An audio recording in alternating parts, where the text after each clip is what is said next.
Yo, what is up, everybody? Back again. Y'all already know Hey, what Nell, it is. play that shit. Oh yeah! Oh man, this man got the background. You already know, man. Get that money, man. Get that money. Take to the house. Ain't no easy money. Easy money. Well, it should be easy money, but like Look, I knock said, on wood, knock on wood. Look at the rookies we drafted. We got Dean and we got Davis. Two from Florida. It doesn't get better than that shit. yeah, put that shit up. As Ricky Bobby said, if you ain't first, You're you're last. last. Exactly. Second place is at 2.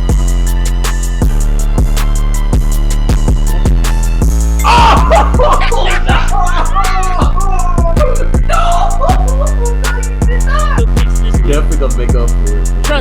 Trust me. I need a sports podcast, man. I need it.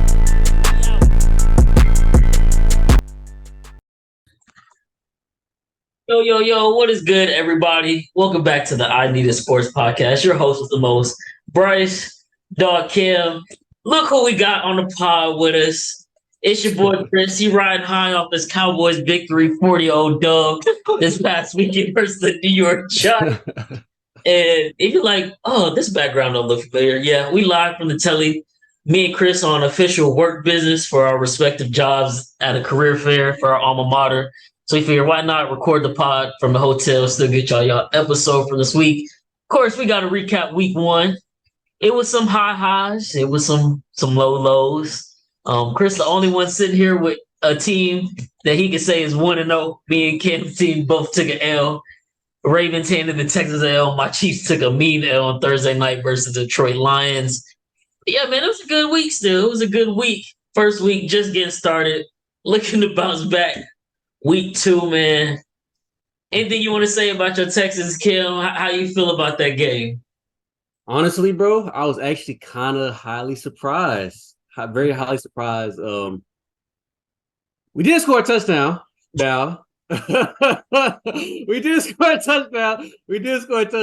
But other than that first half, being down 7-6, I mean, CJ Stroud, as a rookie, couldn't really be mad at how he played that whole game. Pretty much, he pretty much kind of game managed well, even though had offensive line problems up front. Don't really have a really solidified receiver one for him. But other than that, I mean, he protected the ball for the most part. Looked good. I think he's like top 6 right now in the passing yards right now.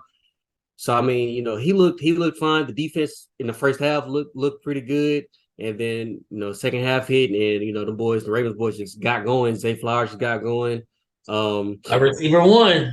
Well, what? Yeah, He's nice. Zay Flowers is very nice. And you could tell he's a receiver one for them. They was actually running set plays for him. Yeah, I'm like, Odell over there. Yeah. Hey, no, he didn't catch a pass in the third quarter. His first pass to kind of save Odell, whatever. He was getting kind of locked up by Stingley. Stingley was kind of doing a good job on Odell, but other than that, yeah, he didn't really catch a pass till the third quarter or something like that. You could tell he was kind of frustrated too, because even though they was winning a big in the second half, I think around fourth quarter, they kind of showed him on the bench. He had his helmet on. You could kind of tell his body language was kind of bad or whatever. But I mean, it's only week 1, so yeah. But I mean, Ravens look good. A lot of good to take out of the Texans first game. But other than that, man, look forward to the Colts. I mean, yeah, CJ Stroud, I was watching. He played decent for the circumstances, like you said. I think he went 28 or 42 for 200 plus yards. So can't be too mad at that for the first game.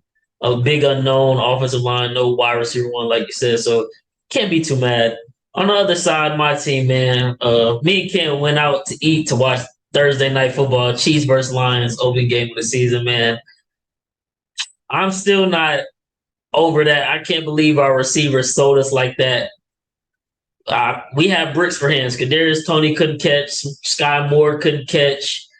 I think Justin Ross played 5 plays, but when he was on the field, he got open those 3 routes he did actually run. He was on the field and he got 1 catch.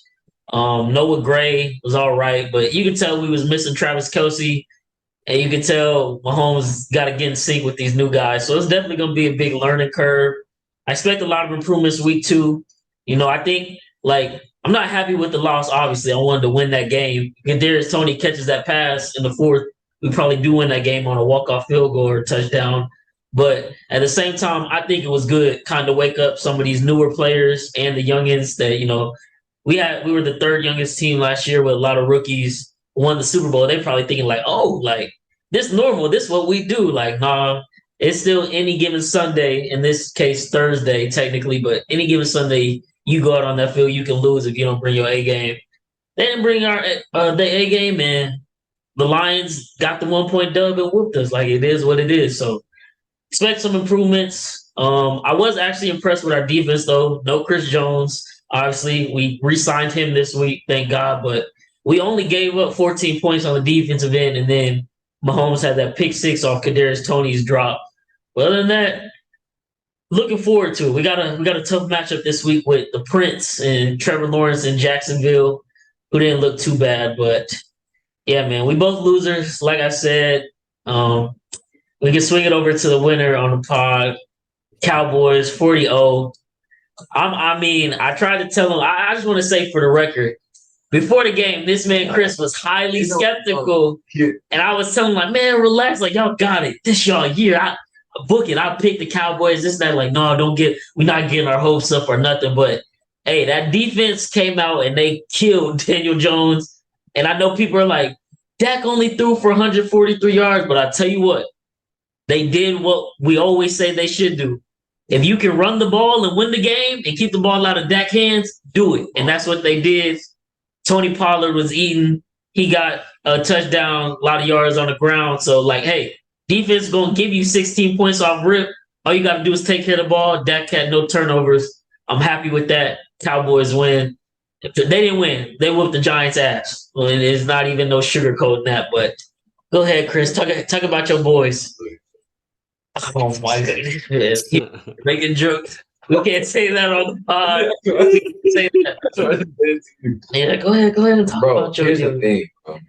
I'm glad that they won 40-0. And I know he's saying Dak had a decent game, 143 yards, no turnovers. But as we all know, as Stephen A. said it, he got on Get Up that next morning. He said it, bro. Every year, the Cowboys, they're going to bring you up, and then they're going to bring you down, bro. I'm glad we won, bro. I'm taking it week by week, game by game. But until we get to the playoffs, bro, it don't mean nothing to me. I'm glad we won. 40-0, that's great. That defense is great. But if again, the whole, what was that? 12 times 4, 48 minutes? Yeah. 48 minutes, bro. Dak threw 1 touchdown. He didn't even throw a touchdown. One of the tight ends was dropping passes all night. One of them dropped a for sure touchdown. Another one dropped a crucial 3rd down. But that's what I was saying, though. Even though they was dropping those passes, when I was watching the game, Dak had 3 or 4 overthrown passes that should have been in the numbers of his receivers, and it just wasn't the case.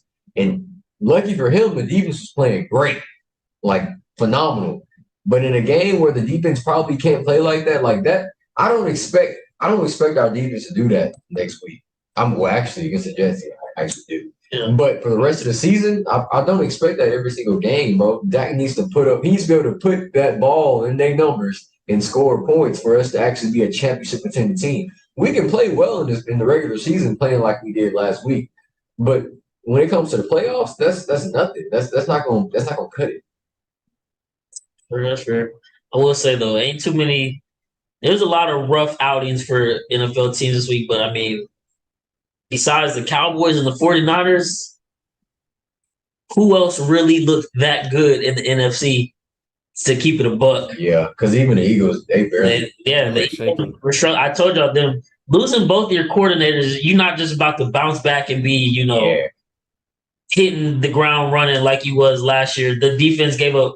I think they gave up 300-plus yards and 3 touchdowns to Mac Jones-led offense in New England. Bro. And honestly, probably should have lost the game after that. The way they was talking after the game, you think they lost it being watching. Oh, yeah. It was bad. I think I saw a report. Jalen Hurts walked up to every defender's locker after the game, was shaking them and thanking them hey, thank you for, winning this game because I for sure almost gave it to him when I coughed up that fumble at the end. But yeah, Hey, man. you know who did look good in the NFC though? Who? The Packers. The Packers look very, very Yeah, but good. I'm skeptical just because we expected good from Chicago, but Chicago just looked like the same Chicago. So I don't know. I don't But know. I don't know. But we I got don't know. coming up later. I like the Packers. I like the Packers. So we'll get to that. But yeah, they look good, but I taking it with a little grain of salt because I don't know what Chicago exactly is. I expected to see more from Chicago this week that I didn't. So, but Jordan Love, hey, he did what he needed to do. I'll give him that. Jordan Love looked really good for his first start and against the rival in Chicago after I think it's been 30 plus years, like 33 years. Brett Favre, Aaron Rodgers, 2 Super Bowls, 3 Super Bowl appearances. That's a lot of pressure to come into, but he balled out for sure. And Aaron Jones did his thing once they finally started feeding him after the first quarter. But yeah, on the other side, Justin Fields, DJ Moore, that whole offense, I don't know, man. I don't know. So week one over with, and of course, in true media fashion, after week one every year, it's the whole social media outrage and overreactions of every game.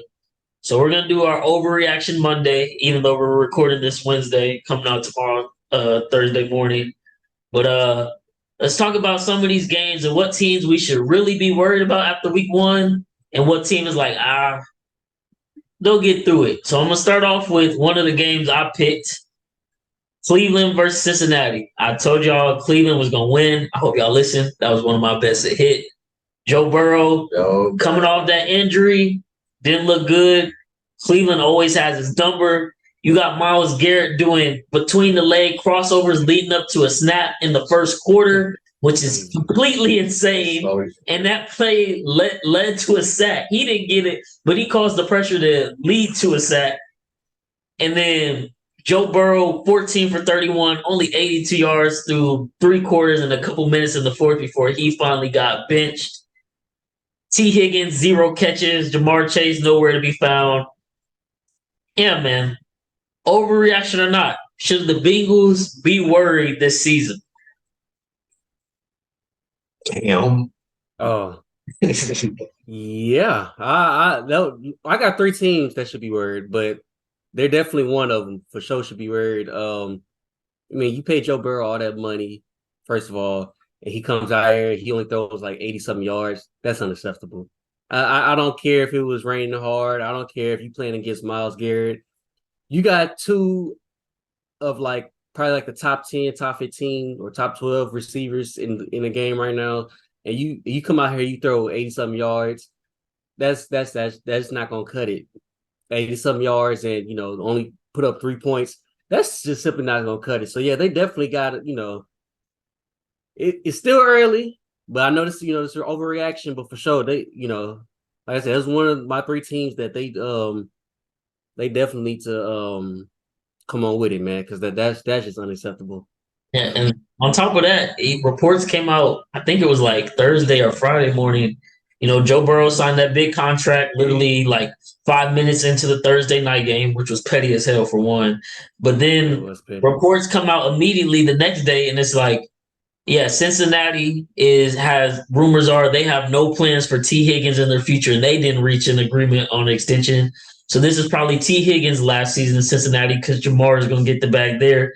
But I've been saying it on the pod. I've been saying this since last year. And one of our LBs, Adrian, is a Cincinnati fan, and I've been telling him all offseason, bro, there's no way y'all will sign Joe Burrow to the biggest quarterback contract, the biggest contract in history, actually, what he signed, and keep Jamar Chase and T. Higgins. It's not going to work unless y'all just going to have them 3 and some Walmart clerks as the rest of y'all's team. Like, the salary cap don't work like that, and y'all's owner's cheap as is.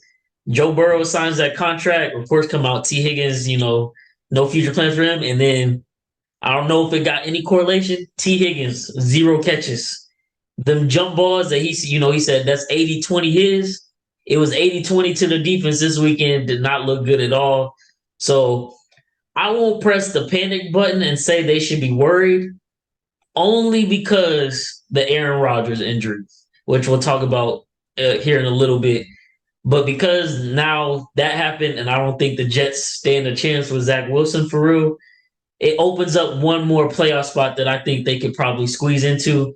And the rest of the division didn't look good either this weekend. The Steelers got whooped. Of course, they lost to Cleveland divisional opponent. And then Baltimore beat your Texans, but They didn't look good. they didn't look good. That They didn't. spread offense, I know it's the first week, but they don't play any of their starters. So this is all their first run for the year. Ain't look good at all. So we're going to have to see what they can do. But another overreaction from this game, I think on the flip side, is people saying Cleveland is really good after whooping up on the Browns. And I think the people who are saying that either are Cleveland fans or did not watch that game. Because I watched that game, and Deshaun Watson is absolute garbage. He's awful. I've been trying to say it, man. I've been trying to say it. People calling me a hater. I was like, bro, like you watch this. 2 years is a long time to be out of football, bro. Oh. And to come back, like, and he got so much pressure on him too. It's just so tough. It's so tough. He was absolute garbage. I can recall in my head, it's at least 4 passes I watched him, open receivers. He throws the ball, and the ball just went straight into the dirt at their feet. And it's like, what are you doing? And then his interception, I'm going to try to find the clip and put it in here, but interception, I don't know what he was looking at.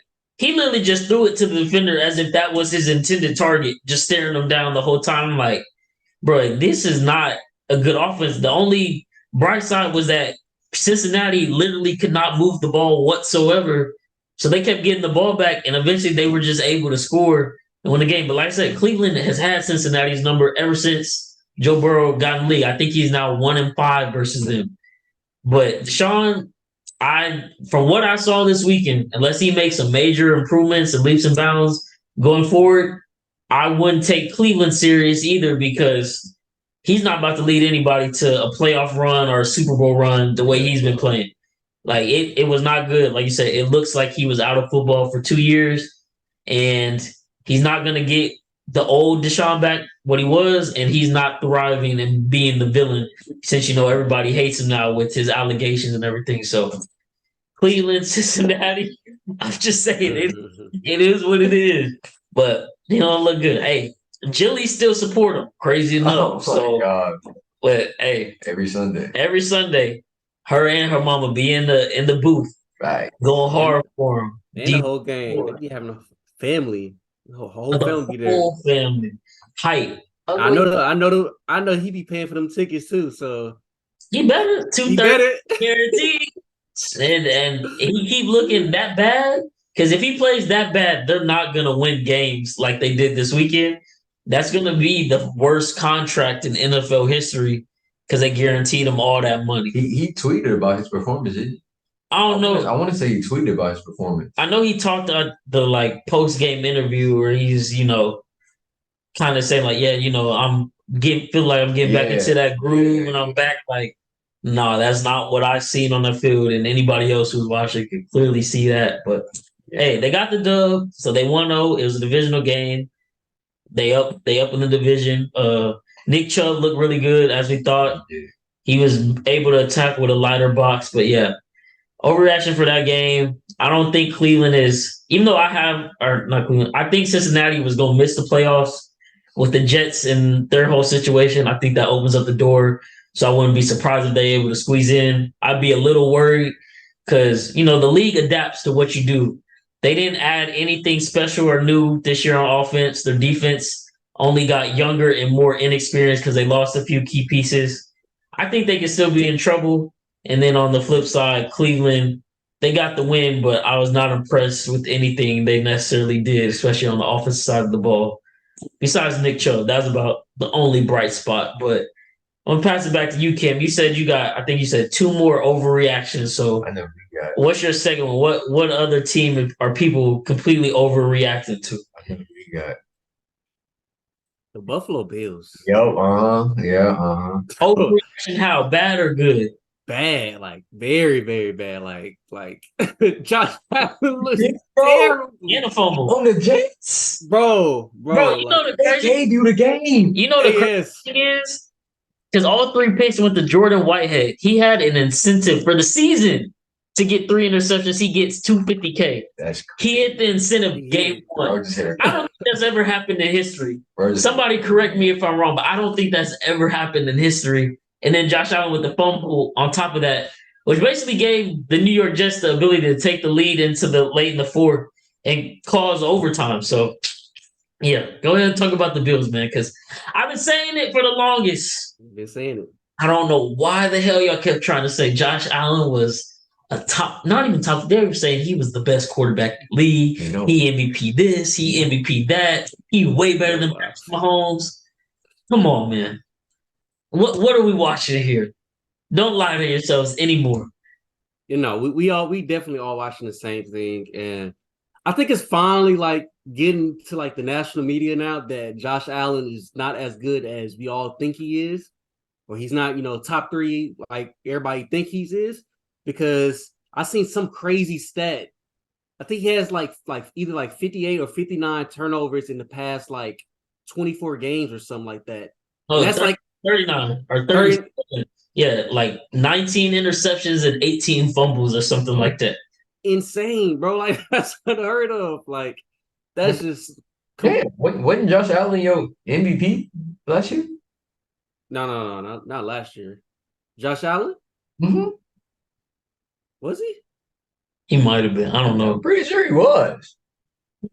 I'm gonna go back and look at that. I don't think Josh Allen. I don't think Josh Allen was. I think I had Lamar. Oh no. But it's all we can pull up. Yeah, I'm about to go back and look. Listen to the old podcast from a year ago on accident. I'm pretty sure. Oh, look, if I did, I said, I said it last year. If I did, so be it. But this year, he looks completely horrible. He looks absolutely completely horrible. I don't know if it was, just the Jets defense or if it was actually Josh Allen, but it looked like it was actually Josh Allen. He was out there, looking at ghosts or something like that. So, but pretty much the Bills as a whole really didn't look that great. The defense kind of looked pretty in, even with Zach Wilson. Breece Hall went crazy. Hard, Breece Hall went crazy. I mean, absolutely insane. But that's one of the 3 teams I got, said that really didn't look that well, or overreaction or whatever. I'm in agreement. And so, as y'all know, if y'all listen to the podcast, my biggest hot take probably for this season was I had the Bengals and the Bills both missing the playoffs. So after week 1, that prediction is off to a great start. But I told y'all, man, this league adapts so quick. One moment you can be up, and then on that very next moment you back down. The league done figured you out. You got to do something different. Buffalo, in their case, it's just too much stuff going on in their camp, where that was like raising red flags. The whole Stephon Diggs doesn't show up first day. Then Sean McDermott in the interview after practice, like, we're very concerned. And then second day, it was my mistake. I told him to go home. Like, no, you didn't. Like, you can't sit up here and say the day before you're very concerned, you don't know what's going on. And the second day, that was on me. I told him to go home. We hashed things out like everybody's good, especially after the way last year ended, getting whooped by Cincy at home in the divisional round. The last thing you really see on the screen of the Bills is Stephon Diggs cussing out Josh Allen. Yeah. Going to this offseason, they let go of their defensive coordinator, Leslie Frazier, who stepped away. Then you don't add any real offensive pieces to help, Stephon Diggs. Don't get a real wide receiver 2 for Josh Allen. Don't get him a good offensive coordinator still, because you see he's struggling without Davo. All the writing is on the wall. They wasted their best year in 2021 when they lost within 13 seconds to my Chiefs, and it's been downhill ever since. And people try to make excuses for Josh Allen and his turnovers, but like you said, he's literally had 37 turnovers since 2020, which was the year he finished second in MVP voting, and that's when people really started hopping on his bandwagon. And now, just a turnover machine, but he doesn't get the criticism that Dak gets. Dak led the league in interception last year. We still hear about that to this day. Josh Allen, they're trying to find every excuse in the world. It's it's not even bad. Like Monday, there weren't even bad interceptions. He was arm punting the ball to the Jets or just throwing it straight to them. So, like, I don't know what he's doing. I don't know what ghost he's seeing, but something's got to change, or I think Stephon Diggs will force a trade request probably by the middle of the season if things don't get better. They're still a super talented team, but as far as Super Bowl contenders, I'm not buying it whatsoever. So I'm in complete agreement with you there. Tried to tell y'all Buffalo fans, like Josh Allen, it's a roller coaster. Them high highs, oh, you're gonna have so much fun. Like, man, look at that arm talent. Look how he ran and hurdled that guy and got the first down. And then the low lows. Josh, why did you throw the ball 60 yards downfield to triple cover wide receiver? Josh, it's this on Monday. It was like 3rd and 25. He escaped out the pocket, picked up 5 yards. There's 3 defenders there, and he just launched his body trying to hurdle the guy. And it's like, even if you do hurdle that guy, there's 2 other defenders right there, and the rest of the defense on their way. You're not getting the first down. Why put your body in harm's way?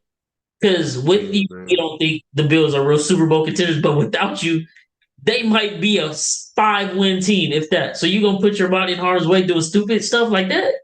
Like, I'm worried about Josh Allen. I don't know what it is, but I told you, I think I said it last year maybe. There's a fact where it's like if a quarterback and coach combination, if they don't win the Super Bowl within 5 years of being with each other, they never win it. Sean McDermott and Josh Allen, this is their 6th year together. That window is already closed. So after this year disappoints, I fully expect Sean McDermott to be out as Buffalo's head coach because they're not about to get rid of Josh Allen. Clearly, they've already paid him his money. But as far as the Super Bowl window they had with the current roster, that's over with. They're not winning with this roster. They're gonna have to go through some major restructures. Probably look to hire an offensive coach to help Josh Allen. But as of what they got right now, nah, not cutting it. So I wouldn't even call that an overreaction. That's how I've been feeling. That's how you've been feeling. Like it came to fruition, and now people are finally trying to realize, like, oh, maybe Josh Allen does have a problem. Like, no, you don't think. Like we watched this all last year to end the year and said, no, he'll be fine. And then come in this year, and I'm sorry, you can't lose that game. Aaron Rodgers goes out on the 4th play, and you're playing. I know he's facing the Jets defense, Zach Wilson playing the Buffalo Bills defense. But if Zach Wilson is in the game, in a game which he didn't expect to play on his last thought, he would have never thought he was going to be in that game.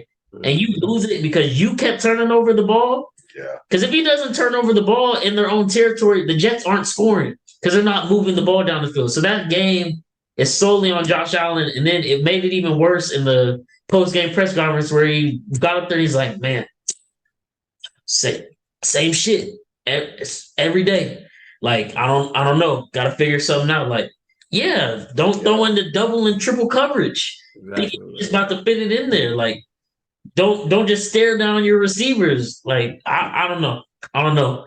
But I'm just happy some Bills fans are finally coming to their senses because for the last 2 years, us Chiefs fans especially have had to hear complete nonsense from that band. Talking about, oh, Josh Allen's the best. We got the best team. Y'all got lucky. We're gonna win the next dynasty, and haven't won nothing. Doing not a thing. So not even the AFC Championship.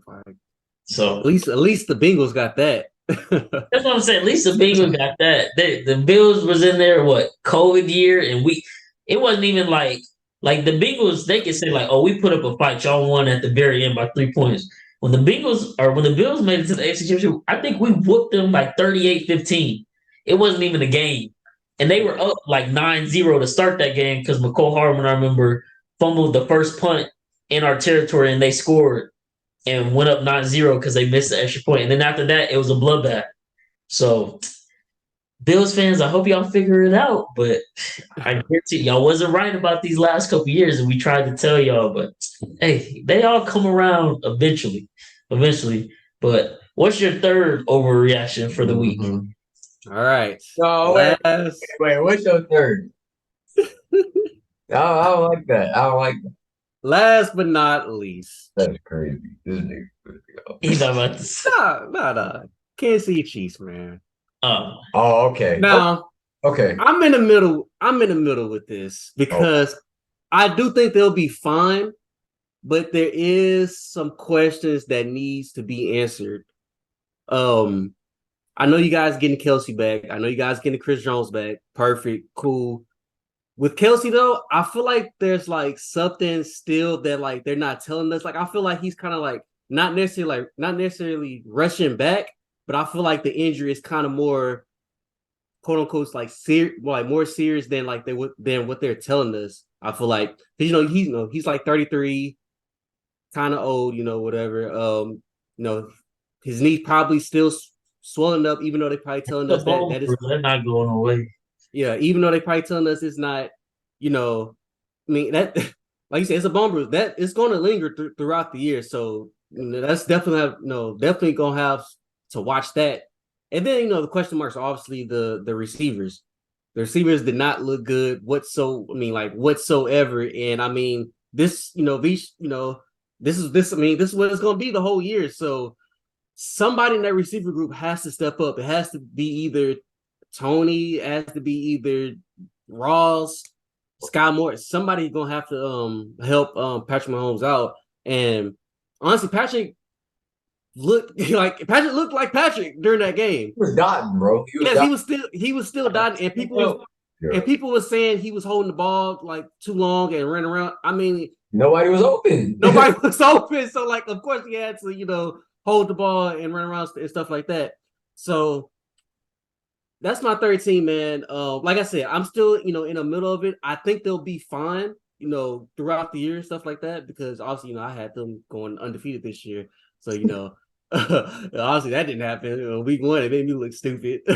but no, yeah, like I said, I'm in the middle of this one.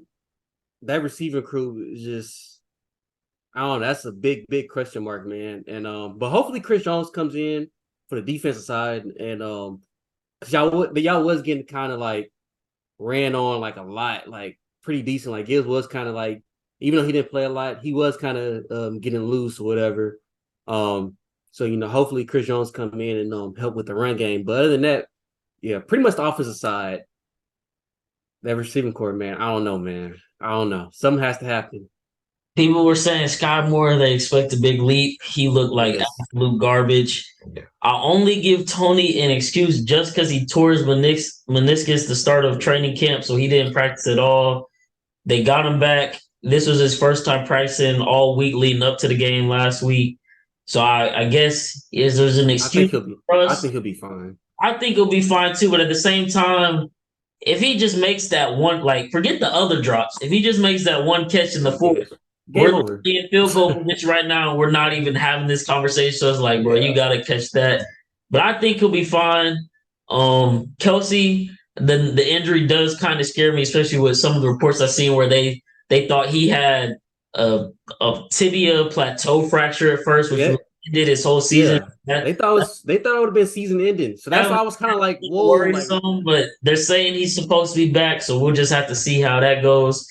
But I know, because that literally happened Tuesday, and we have a game Thursday. So literally everything that's installed for the game has already been installed with the game plan of Travis Kelce. You have that, and then you just have to immediately flip.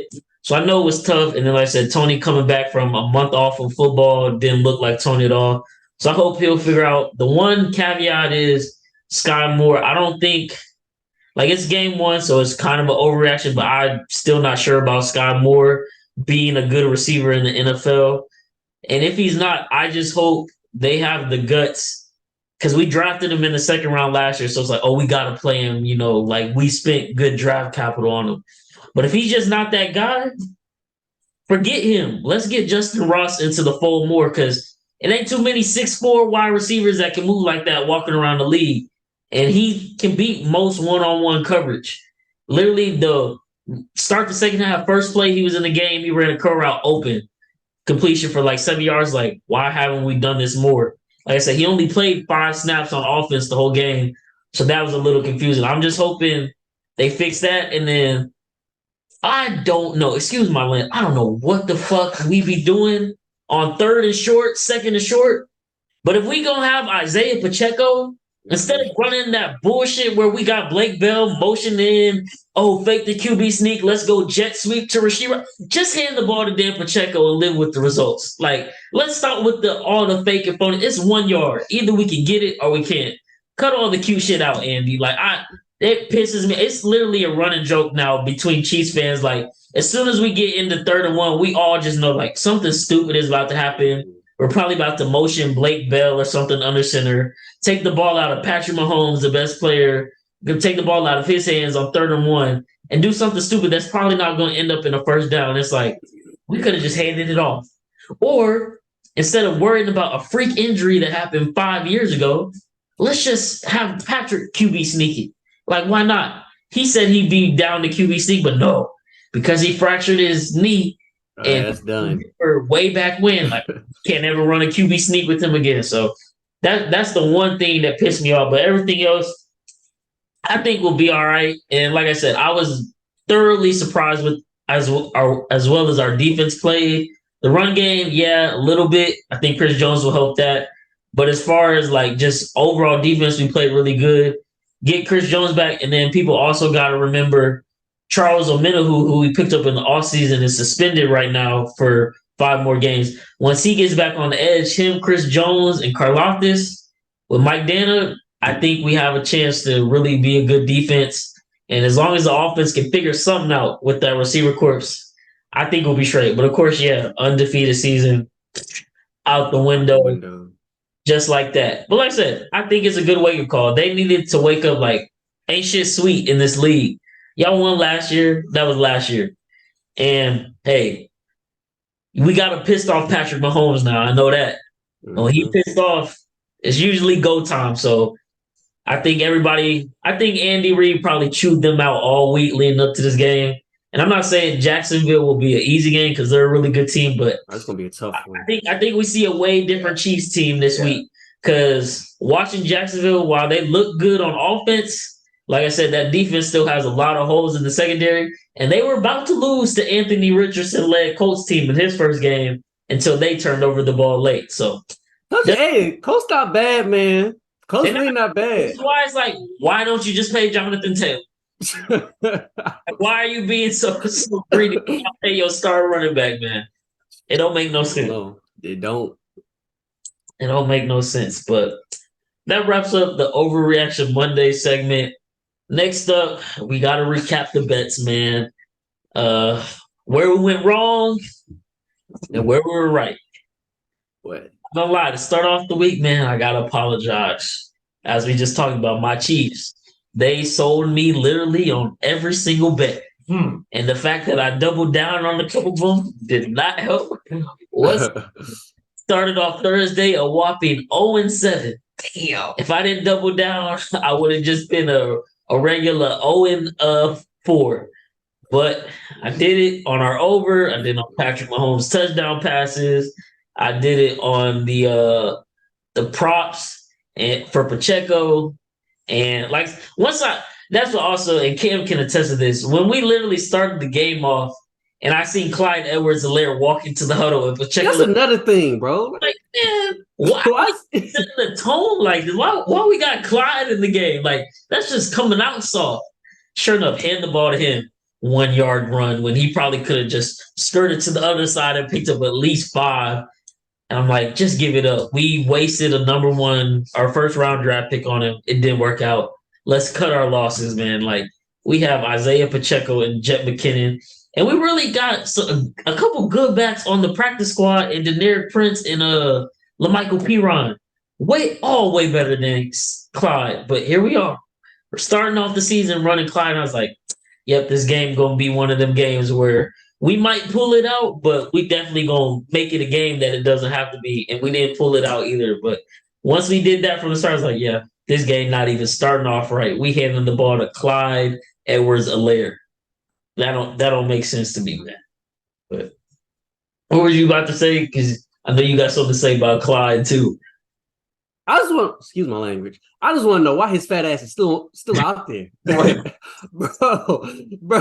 Like why, bro? It pisses me off every time when I see that short fuck out there behind Patrick Mahomes or next to Patrick Mahomes, bro. I'm like, Pop is literally right there. Pop is so much better, bro. bro. Nah, for real, bro. Because it be pissing me off. Because like, why, bro? It don't even make sense. They should have been got his fat ass out of there, bro. They should have been got. They should have been got him out of there. They should have been released him or something, bro. Traded him or something. Like, dang, get him gone, bro. Like it just pissed me off watching him run, watching him be out there. Just pissing me off, bro. I'm sorry, man. I had to. I had to, man. Man. Oh crap! I gotta get some water. It just pissed me off, man. I'm sorry. I knew you was gonna go off, but I didn't think you was gonna. Bro, for real.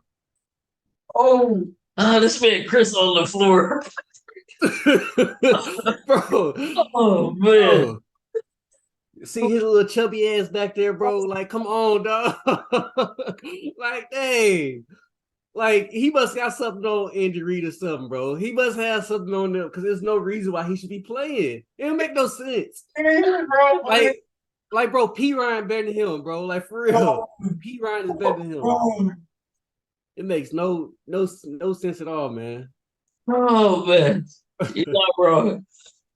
You're not wrong. Oh my god. Oh. Oh. Oh my god. Oh man. Hey. Yeah. So that's where I went wrong Thursday night. Betting on my Chiefs. They completely sold me. But where I was right. So the Chiefs got me off to the ugliest start you can imagine. But hey, in this gambling shit, it's gonna be some ups and downs. We just stay the course. We stay level headed. Gambling, the only thing you can lose 100% of your money and win 1,000% of your money. So the fact that we lost like that on Thursday night just let me know I'm that much closer to hitting. And that, sure enough, that's what I did. The crazy thing is, if I didn't add my player props in and stuff like that, I think I accidentally hit the mic. Oh, okay. But if I didn't add my player props and stuff like that, I would have been back even with all of my regular game picks. But the player props I added on Sunday morning that all lost too. That's basically where I went wrong. But like I told y'all, man, Cleveland versus Cincinnati, Joe Burrow coming off that injury. Told y'all, take Cleveland ML. I got it at plus 105. It even went up to plus 115 at game time. So if you got it then, more props to you, even better. But it wasn't even a game. They whooped up on Cincinnati. Joe Burrow, like we said, 82 yards passing and 3/4 of football for the highest paid player in NFL history. I know that's not gonna happen again, but come on, man. Like, let's be for real. Like, they really just paid that man that, and that's what you go out there and do. I don't care if you coming back from a calf injury. You got T. Higgins, Jamar Chase, Joe Mixon, Tyler Boyd. Exactly. You got to do something. Mm-hmm. Put up more than 3 points. Throw for over 100 yards at least. At least 100, yeah. That's the one. I sent you the tweet too, Kel. But when after our Lions game Thursday, I think Patrick Mahomes' stat line in the second half, just the second half, was like 9 of 22, 79 yards for one interception. And of course, all the social media on his ass. And Cincinnati fans, whoa, Joe Burrow would never have this stat line. Joe Burrow for the whole game versus Cleveland, 14 for 31, 82 yards. Got him. And next thing you know, all those tweets are deleted. Like, no, I still know what y'all said, all that stupid shit. But yeah, I told y'all get that. Then I also told y'all Las Vegas Raiders, man, they just won their 7th game in a row versus Denver. Don't believe in Deshaun Payton bringing back Russ and all that hype. Jimmy G led them boys to victory. They basically dominated Denver for majority of that game. It was close because it's a divisional game, but like I said, man, we didn't even have to pick them to win. I told y'all pick Raiders +4. They won the game outright. So if you sprinkled on the ML as the underdog, you cashed out even more. But another one, told y'all lock it in. Hope y'all did. Cashed out. And then Let's see. What else? What else? Let me go to my betting history on action. Then Jacksonville -3.5, man. Now this one, woo, oh my God. This is my biggest bet of the weekend. I had 2.5 units on Jacksonville -3.5. It's 4 minutes to go when Anthony Richardson threw that interception and Jacksonville's up 24-21. So I'm thinking like, oh, they might run the clock out and they're just gonna win by 3. And then my bet is gone. ETN breaks off a couple tackles, bounces to the outside, takes off to the end zone. 31-21 with 2 minutes. Like, oh, we home free. No. This man, Anthony Richardson, I love the effort, bro. I love it. This man, Anthony Richardson, is the biggest tryhard I've ever seen, bro. Game is over, and Anthony Richardson is fighting for his life to get the Colts into the end zone. I'm just like, bro, stop. Like, just leave it alone. You don't have to score. This game is over. Quit putting your body on the line. They got to midfield. It was 4th and 5. I'm like, okay, they can get the stop here. Game over, bet cash. No, Anthony Richardson throws it first down. Then next thing you know, they get down to the red zone in the 10. Anthony Richardson, 4th and 5 again from like the 15. He trucked 3 people and got the first down. I was like, well, that's right there. Football guys telling me this bet not cashing because Indy about to punch this into the end zone. And then, thank the Lord, I'm not saying I wanted him to get injured. Anthony Richardson, like I said, going hard as he can. Pause. Hey yo. Pause. No, I ain't even thought about that, bro. No. With Anthony Richardson again, they call a quarterback draw, tries to truck Cisco, the safety, and he basically clocks him and damn near knocks him out. So Anthony Richardson gets taken out the game. And then in comes, what's his name? Then what can I think? It was Minshew, Gardner Minshew. And it's goal line stand. Jacksonville holds them all. They secure the dub, the -3.5 cover. And then, funny enough, Trevor Lawrence talked to Anthony Richardson out the game. He's like, hey, man, like, I get it. You want to run the football, but the hits in the league are different. Like, you got to protect your body some. And it's like, bro, there's 40 seconds left. Y'all down 10. You're not winning this football game. Stop trying to truck everybody on the defense as a rookie quarterback. Like, you are literally the franchise. So don't do that mess. But he was definitely scaring me. So 3.5 cash, and then also had the Jags, Baltimore, Washington Commanders in a ML parlay for +130. Put 2 units on that cash as well. So all my game picks was right on the dot. The Chiefs is where everything just went wrong. That was about it. And then if y'all were paying attention on Monday morning, I woke up feeling like, hey, this Jets Bills under is gonna hit under 45.5. That unders hit the last 3 times they matched up. I had worries about that Jets offensive line with Aaron Rodgers. I don't think the Bills did enough on the offensive side of the ball in the offseason to be good, especially versus that Jets defense. And obviously the whole Aaron Rodgers injury changed things a bit, but that under still his. But that game was headed that way either way.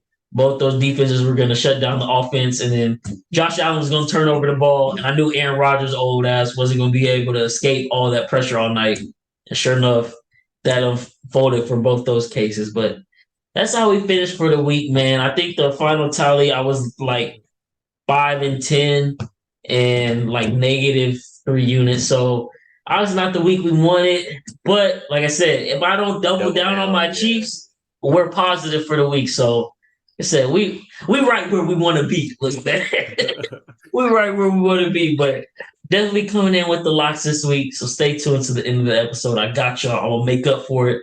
We're gonna get our money back and more. And for me personally, I already got my money back because I did an 8-leg parlay as well this weekend that won me hella bread. But of course, I didn't put that out on the page. That was just for me.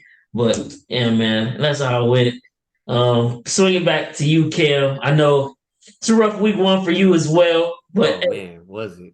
Gotta feel it's a new season. We gotta feel some things out. You know, we got some bad beats, some bad plays here and there where it's like bad play here or there, just swing the whole game. It's like, well, damn, there goes my bet. But let us know how your week 1 recap was. Man, I thought I was about to go 0-5, man. I was like, man, this is looking ugly.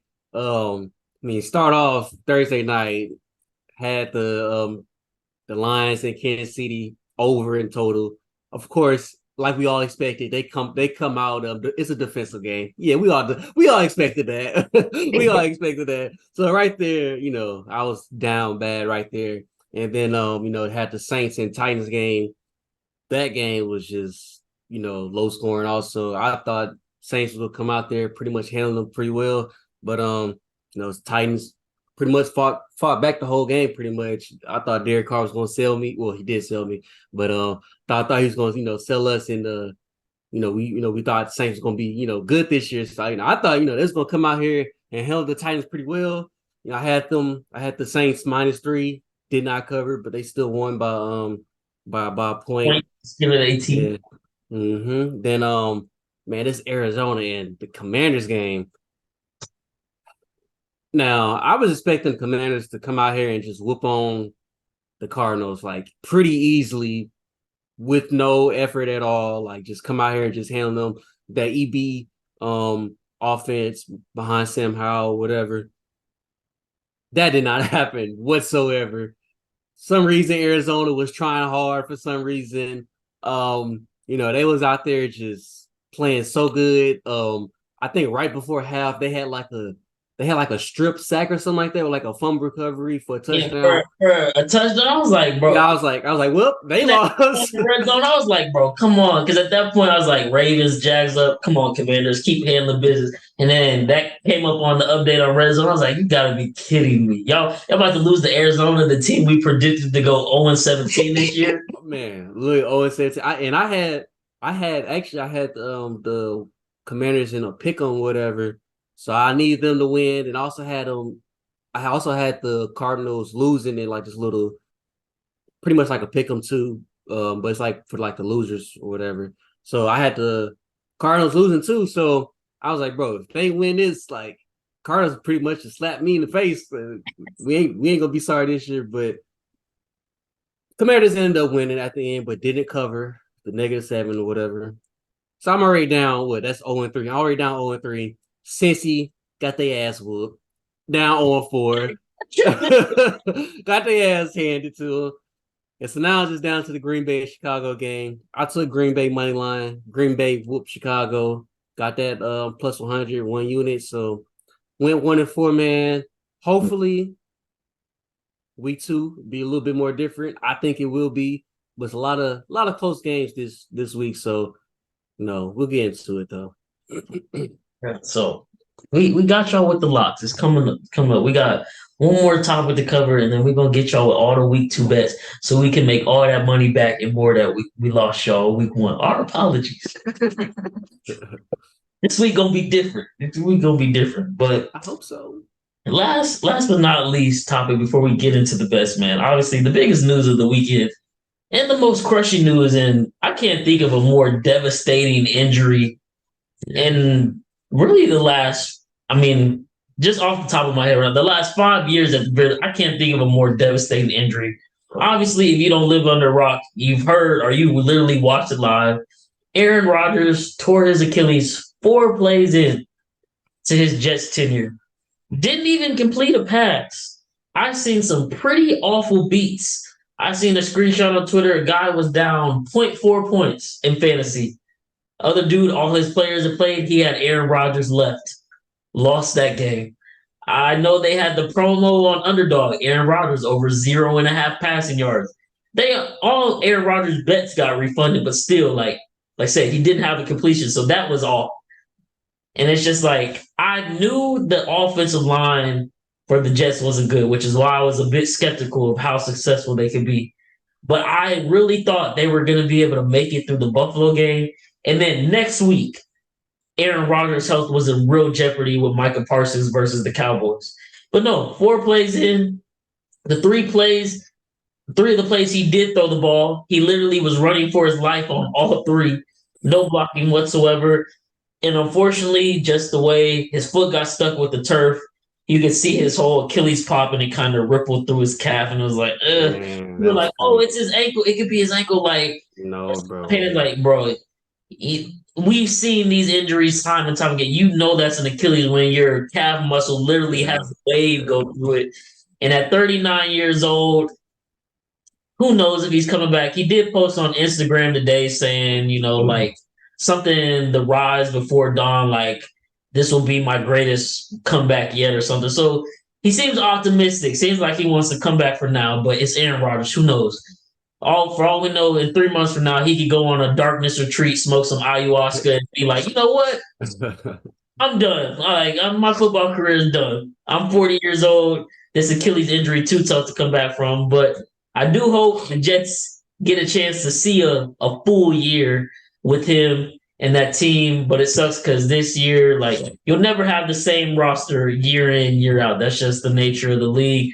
They had a really good roster, really good defense, as we seen Monday, but now they're stuck with Zach Wilson. And of course, all the topics across all the sports shows all week are like, what do the Jets do?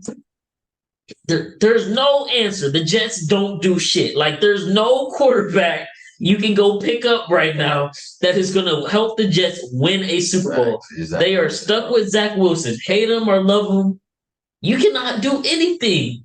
People are like, oh, well, I'm for one, like, I love what he stands for and all that, but every time a quarterback gets injured, let's end the shit with Colin Kaepernick. Oh my God! Please, please, please, a down of football ever again. Please, it's over. It's over. It's over. Colin Kaepernick played a meaningful snap of football. Obama was in office, so let's lose that pipe dream for one. It's over. I see. Well, Cam Newton could be a really good replacement. Yeah, he could be decent, but Cam Newton's not about to lead the New York Jets to a Super Bowl title in this AFC. I saw another was like, oh, let's go get Jameis Winston or something like. No, that's definitely not going to work. And then, of course, the crazy ones floating around like maybe they try to get Tom Brady out of retirement. We've just seen what that offensive line could do with Aaron Rodgers, and we just seen how Tom Brady played in his final year last year. You gonna put Tom Brady behind that offensive line and think he's gonna survive the year? It's not happening. So, unfortunately for the Jets, it sucks. I really feel bad for their whole fan base to come into the year with this much optimism. Having not made the playoffs in over a decade and have your dreams ripped away 4 plays into the season. It is extremely brutal, and there's no remedy for it. They are just going to have to hope and pray that Zach Wilson has a great learning curve and he makes a lot of improvements this year. Maybe he can get them to the playoffs. But as far as Super Bowl hopes for the year, they're done for. They're not winning the Super Bowl. I don't care who you put back there. That team without Aaron Rodgers stands no chance. And even with Aaron Rodgers, they had the slightest of chance. It wasn't like they were just real Super Bowl contenders, especially with that offensive line and the 39-year-old quarterback in Rodgers, man. But am I right for feeling that sentiment, Kim? Or do you think there's somewhere, somehow, some solution at QB they can possibly salvage this season and make a miracle run? I can't even think of nobody who they can trade for and get. I think you just gotta just thug it out with Zach Wilson, man. And like you said, it would be a great learning curve for him, or whatever. But yeah, I think just keep Zach Wilson, have him play it out through the whole year. Whatever record you have at the end of the year, you have at the end of the year. It's just sad to see my GOAT, man, get hurt like that. That shit, man, painful. Still going, y'all, but I low-key jinxed it my damn self, but I think it was on the first episode I hinted at, like, y'all, I'm going to New York. We're going to get the Patrick Mahomes, Aaron Rodgers matchup finally Sunday Night Football, and lo and behold, we never going to get it, man. We never going to get it, man. So I'm going to still be there, but it's not going to hit the same, man. I was looking forward to seeing Aaron Rodgers play in person, especially versus my Chiefs, but that's Now, at first, when I seen the injury, I was like, oh yeah, that's probably career ending. I don't think he'll necessarily come back. But then, like as the game ended, then a couple days passed, whatever. I was like, see how the media was talking, see how Aaron was talking, see how Salah was talking, everybody else was talking. I think I would be kind of surprised if he does retire right now because one, that would be a lot of money to walk away from the money that he just signed for. So that's one thing.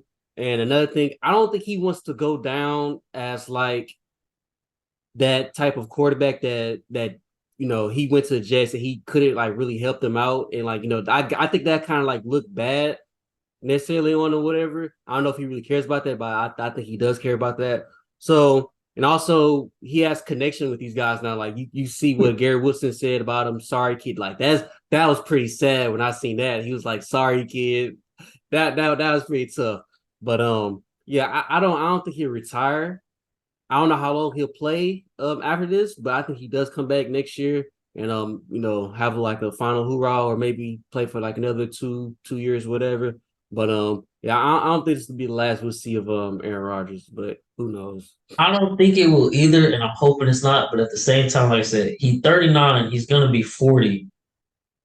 I think the closest thing we've seen to this is early. It might have been the 2000 season. The New York Jets are coming off a season where they made the AFC Championship, so hopes are riding high.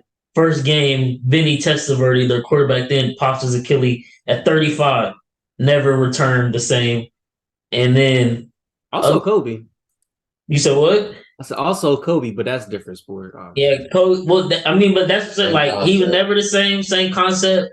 Mm-hmm. KD, he's still KD, but he's obviously had a very injury-riddled career since then.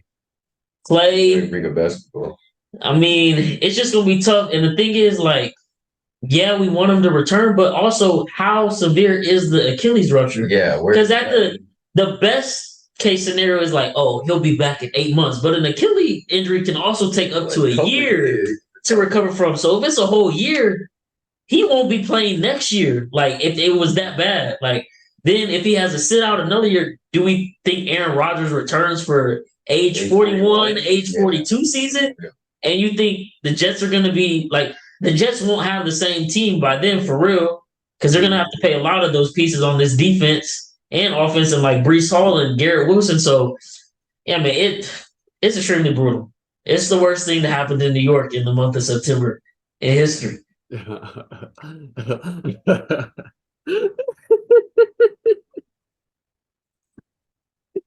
You just fucking did. I had hey, funny, but it's funny though. Oh, wow. No, that is brutal. That is brutal. That's tough. And 9/11 will forever be a cursed day in the city of New York. What? Yeah, most definitely will be. A lot of bodies was definitely found that day.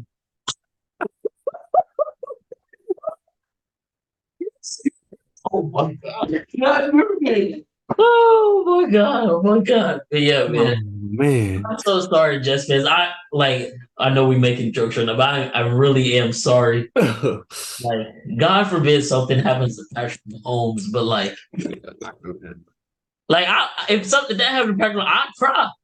Like, there go our season. Like, I know our season over if we don't got our quarterback. They season over with. It's like you just they gotta hope and pray Zach Wilson can do something. But at the same time, I feel like you not root on his downfall, but you kind of want to root on their downfall so they get a better draft pick, because they're already not going to get the first round pick from the Packers now because Aaron Rodgers had to play 70% of the snaps. Yeah. With a good first round pick, they can go get a star offensive tackle or something that's coming out in the draft. But whatever, they need to shore up the offensive line for sure this offseason. If Aaron do it anyways, but if Aaron Rodgers comes back, you definitely got to change some things on the offensive line. You can't have a 38-year-old Dwayne Brown on his blindside tackle covering for him, and then you see the results. He tears his Achilles. So, yeah, Jets fans, I'm sorry. Just if you're a football fan, you can watch football for the rest of the season, but if you're not, yeah, you probably just want to skip this whole season. It's not going to be good. On the bright side, though, y'all did get the win, though. Y'all beat the Bills, divisional win. So you get to be happy for that in the moment, but I think Zach Wilson. I think it will be okay too, but it's like they're not Super Bowl contenders for with Zach Wilson. Nah. And that just is what it is. What y'all have for Packers? So I think we both had the Not Packers. the Packers. I'm the Jets. Oh, the Jets. We had the Jets. I had the Jets winning the division at 11-6. I thought it was going to be a struggle. Okay. I don't know if I had them winning. But now I think they probably. A lot of people have them going 10-7 with Aaron Rodgers. I think they finished. I did have them winning division. I think they kind of do exactly what they did last year. Really good team, but they lose a couple games that they just can't lose, and they miss out on the playoffs. And now it really opens the door. Like I said, I have Buffalo, Cincy, both miss the playoffs. One of them is going to get in just based off the fact they don't have to contend with the Jets anymore. Yeah. And the AFC East, I know it's week one overreactions, man, but it looked like Miami's division to lose. Yeah, hell yeah. Granted, though, I did say last podcast they do this every year, and then at the end of the year they flame out. All So we'll see. All it takes is we one. know who it is. Oh man, I'm not gonna say what it's gonna be, but we know who it is. No prep. oh, But he was out there doing this. He was. Stop, bro. We know what we talking about. As long as he good though, he had 466 yards and Nah, Tyreek he was 15 to shoot. They look at the MVP and offensive player of the year front runner, and you could flip flop either one in those awards right now. Tyreek really might go for 2K. So hey, they balled out. Miami did their thing for sure. But yeah, as of right now, it's their division to lose. But New York, sorry, Buffalo, Josh Allen. Hopefully he can figure his whole deal out. And then while New England lost, they showed a little bit of promise with Mac Jones, where they looked more like Mac Jones' rookie year than what they did last year with Matt Patricia as the offensive coordinator. But yeah, AFC East no longer, I guess, the best division in football with that injury for sure. So hey Travis, if the Dolphins lose their division, bro, they suck. They suck. one of our LBs is Give it up. diehard Miami Dolphins fan. So Give it up. He's excited after week one, but we'll see. Waste of energy. We'll see. But yeah, man, that being said, that's all our topic for the episode. So I already know what time it is. Week 2 bets. It's time to lock them in. Like I said, man, it's a long season, so it's gonna be some ups and downs. You just gotta ride the wave.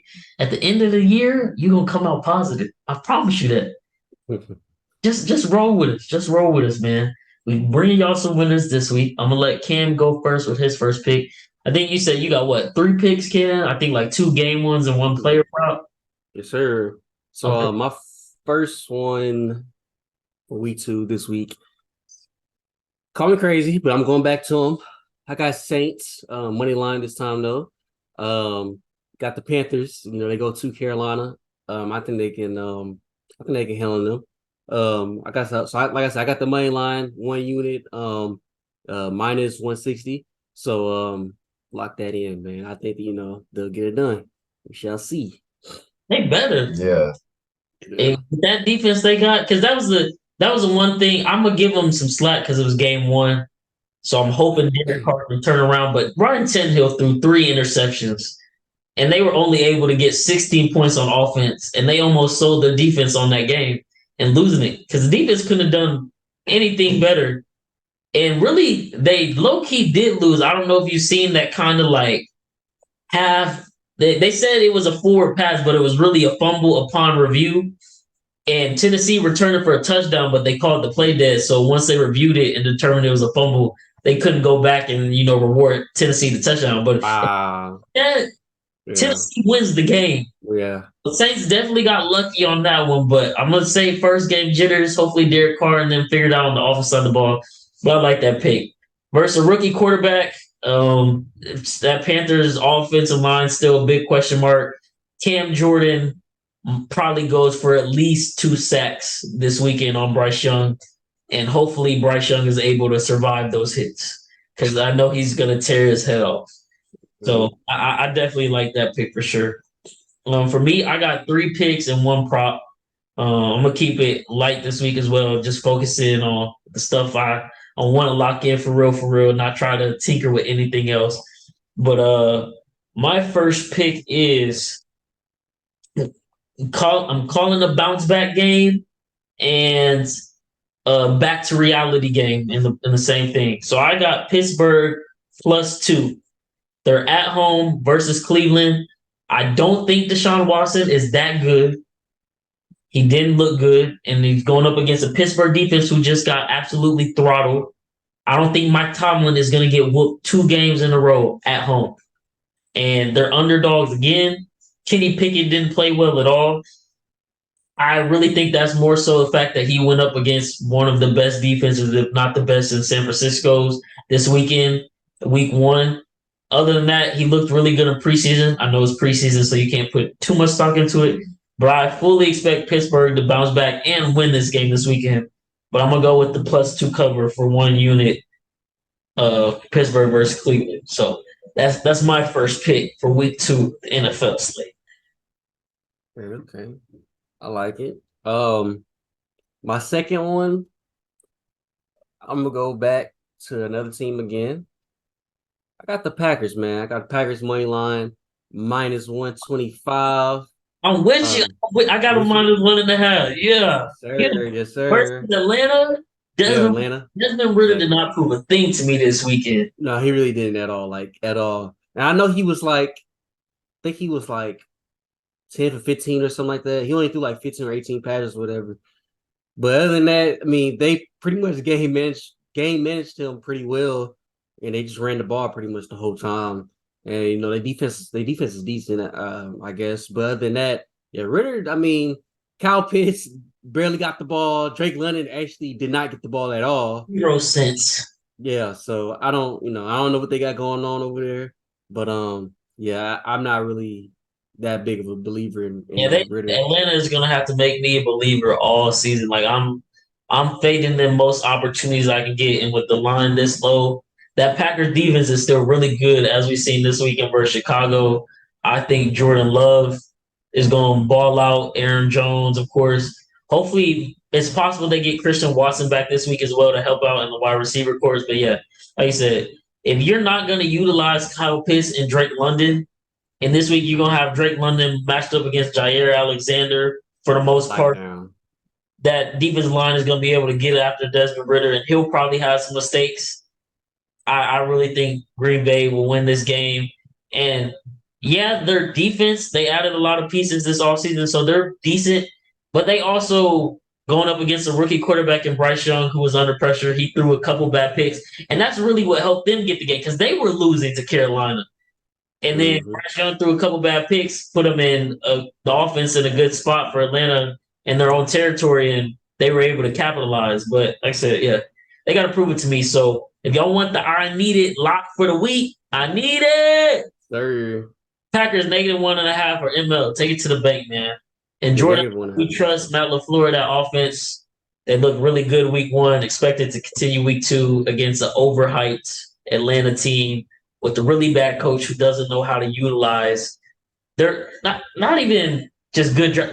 2 first-round picks and Kyle Pitts, a 6'7" tight end who can run like a 4.4, 4.5 40, and Drake London, a 6'3" wide receiver.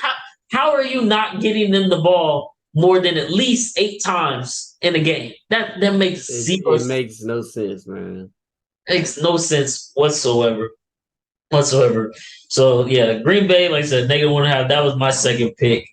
And then for my third pick, man, I feel like it's just like the NFL way. They gotta bounce back. And they're playing although they put up a fight this weekend, they're playing a really bad team, I think. And they just so happened to go up against their kryptonite last week and got absolutely demolished. Giants versus the Cardinals, man. I put it down to 3.5 at -130 odds. If they don't whoop the Cardinals after getting absolutely obliterated at home by the Cowboys next week, the Giants season is in major jeopardy. Yeah.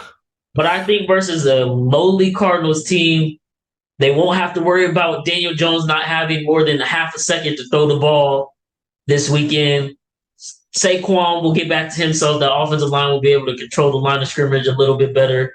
Darren Waller, I don't know. He's got that lingering hamstring issue, but even if he doesn't play, I think New York really wins this game by a touchdown or more. So -3.5 is an easy bet for me to take. and willing to, put some money on. So yeah, -3.5 and -130 odds.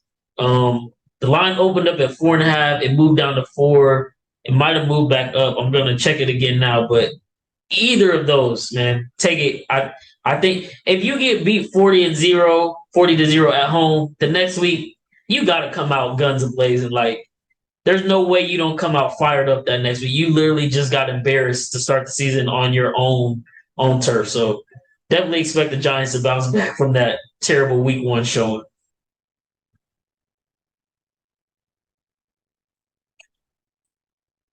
And then I think that leaves for you. You just got your one player prop left. Is that it? Yeah, just got my one player prop. Okay, and me too. So what's your player prop, man? My player prop this week, man. It's actually for the game. Let me see. It's actually for the game. Yeah, tomorrow. I got Jordan Addison, man, over 42.5 receiving yards. Go get that, man, for sure, man. He should definitely go over that. So Secondary looked terrible. yeah. And Bradbury, I'm pretty sure Bradbury's hurt. Yeah, he's gonna be out. There's a couple other defenders that are hurt, and they gave up 300 plus yards and 3 touchdowns to Mac Jones. Exactly. I know the Vikings aren't necessarily a good team. They did just lose to Tampa Bay, but that offense gonna throw the ball. If there's nothing else, they're gonna throw the football. And especially, I think they got a little bit of added motivation because last year they got completely shut down in Philly on, I think it was a Monday night game of week 2, and they shut down Justin Jefferson. So I completely expect them to bounce back. I really like the Jordan Addison pick. That's a low number. Yeah, and I'm going to be keyed in on JJ. So yeah, I'm for sure telling that I like that a lot.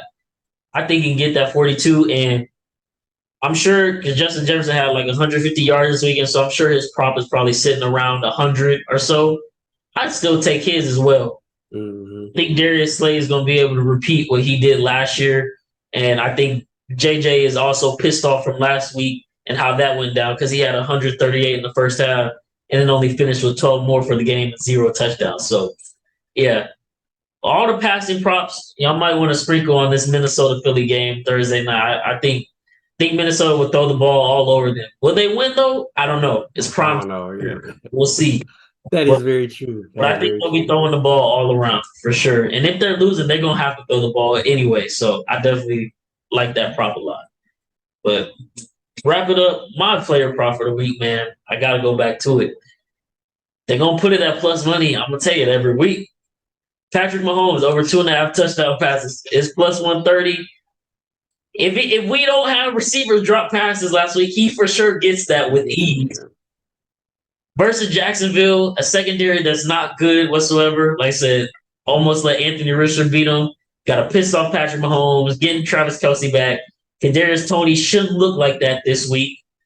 Full, game plan going into the week with a pissed off Andy Reid. A lot of plays drawn up. And Andy Reid versus Doug Peterson, one of his former coordinators. Andy Reid always coaches well against his former guys.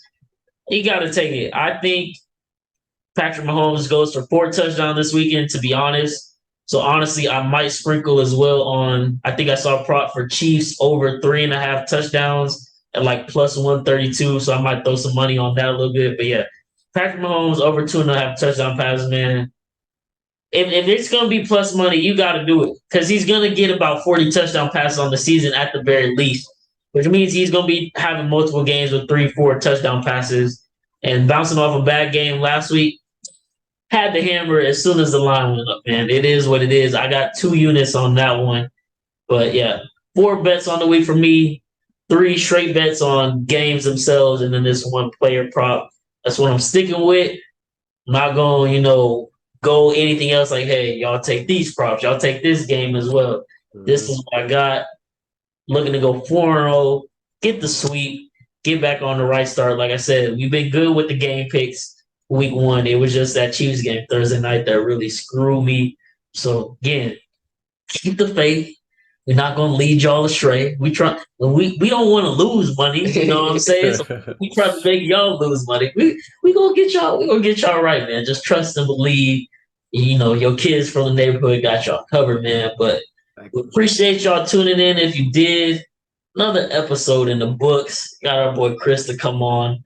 hopefully, the Cowboys keep doing their thing. Maybe we'll be able to get him back on throughout the season. Take the spread, man. Take the spread. Yeah, what is this? I didn't even check. It's -9. Like -9, yeah. -9. Oh, it's -8.5. It's -8.5. Take it. They should win. If you want to have fun, take any other score. Take that prop too. Plus 5,000. Now watch this be the week Jack throw like 4 interceptions. All right.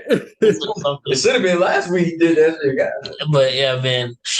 Shoot, hopefully Zach Wilson is able to stay healthy this weekend. That Cowboys defense looks scary. Pretty scary, yeah. Scary. Hey, Michael Parsons might kill him. But hey, I said they my Super Bowl pick this year. I got the Cowboys making it, finally getting over that hump, so I'm riding with them. I got faith. I know Chris saying take it week by week, but man, week by week, man. We here. I believe in y'all, Cowboys Nation. You know what I'm saying? You don't see what it felt like to be me for the past 7 years.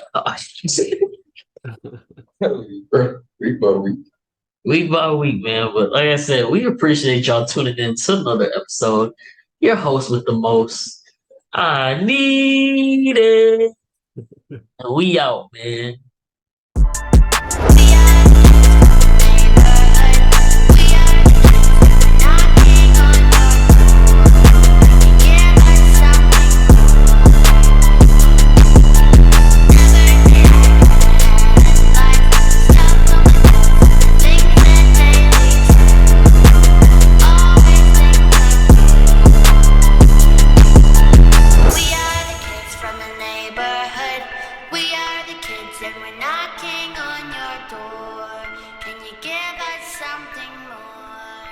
I need it.